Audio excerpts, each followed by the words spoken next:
Step 4. Freeze and save images. To save an image, tap the Freeze button. Scene loops will appear on the right corner.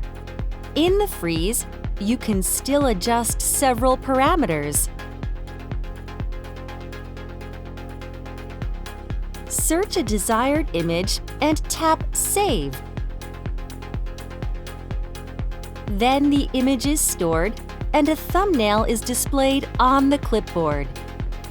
For scene saving, tap the selection icon and change to Multi. Tap Save.